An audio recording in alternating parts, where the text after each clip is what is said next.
Hi everyone!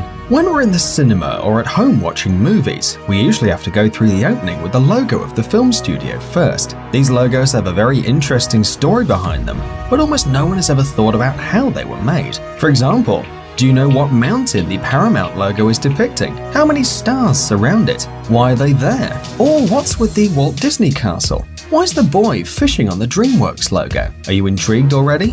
Then get yourself comfortable while we show you the history of the most famous studio logos. Let's get it on. DreamWorks. One day back in 1994, three brilliant people got together. Director Steven Spielberg, Disney director Jeffrey Katzenberg, and music producer David Geffen. They decided to create a new film studio that's now known as DreamWorks. We associate the company's name with the fishing boy of the logo. Yeah, the one sitting on the moon.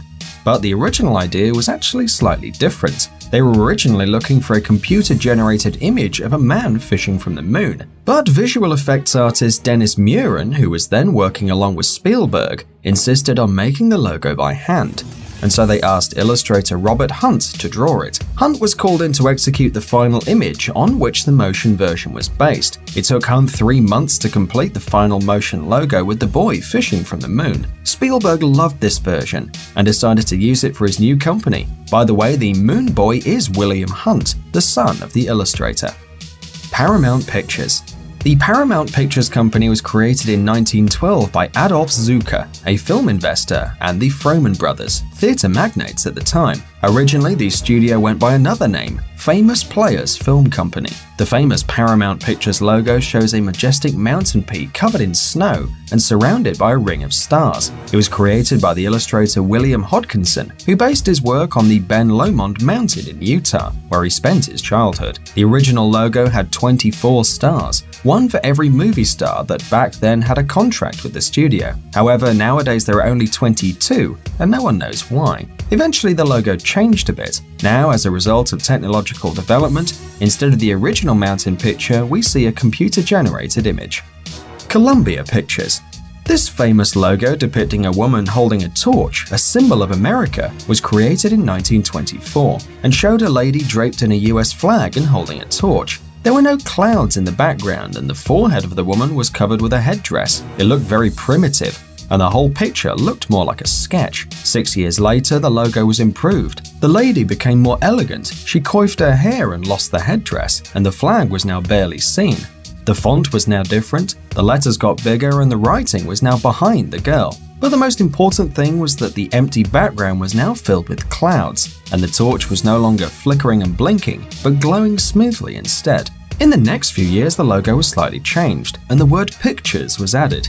But the now classic look of the logo was created in 1993, after Columbia Pictures was bought by Sony. The logo was repainted digitally by New Orleans artist Michael Diaz. Michael Diaz hired Jenny Joseph as a model for the logo. Diaz decided that the flame shouldn't be so bright, and that the logo should mainly focus on the girl. Therefore, she was redrawn more elegant and tender than ever before. Finally, in 1996, the animation was changed. First, you could see the torch and then the rest of the picture. Also, during the opening, you can hear a tune written by Jonathan Elias.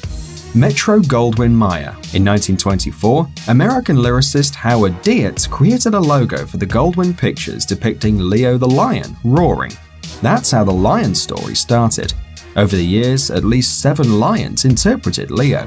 The first lion was Slats, but the logo was noiseless, so Slats was there only for decoration. The next one, Jackie, was the first one to roar, although back then the films were silent.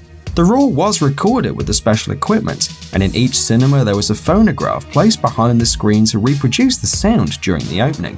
Then there were 2 others, Telly and Coffee, but we don't know much about them. Then there was Tanner, famous for its perfect mane. And finally, in 1957, the studio shot the logo featuring its most famous lion, the one we all know from our childhood. He is called Leo, and he's the one we still see on the logo. By the way, no lions were harmed on the set, so don't believe any stupid rumors. If someone shows you a picture to prove you otherwise, just know that it is fake. The Walt Disney Company. Just like Warner Brothers, Columbia Pictures, and many other companies, the Walt Disney Company was founded by 2 brothers, Walt and Roy Disney. This was back in 1932. It was first a small motion picture studio, but it grew little by little and eventually became one of the biggest Hollywood studios ever. Nowadays, it has 11 theme parks, 2 water parks, and a couple of broadcast networks. The Disney logo is worldwide famous, but not many know what the castle depicts. The castle is actually called Neuschwanstein or New Swanstone Castle, and it is a 19th century Romanesque revival palace in southwest Bavaria in Germany. It was the prototype for the logo. Besides, it was the prototype for the Sleeping Beauty themed castle in the Disneyland park in Paris. But the logo looked like this until 2006. It was then replaced by a totally new 3D computer-generated logo created by the Weta Digital Studio and based on another Disneyland fortress, the Cinderella Castle, which used Chateau d'Orsay as a prototype. The new logo was first shown on the premiere of the movie Pirates of the Caribbean: Dead Man's Chest. Thanks for watching. Please like and share the video in social networks, and we'll be right back to you as fast as we can.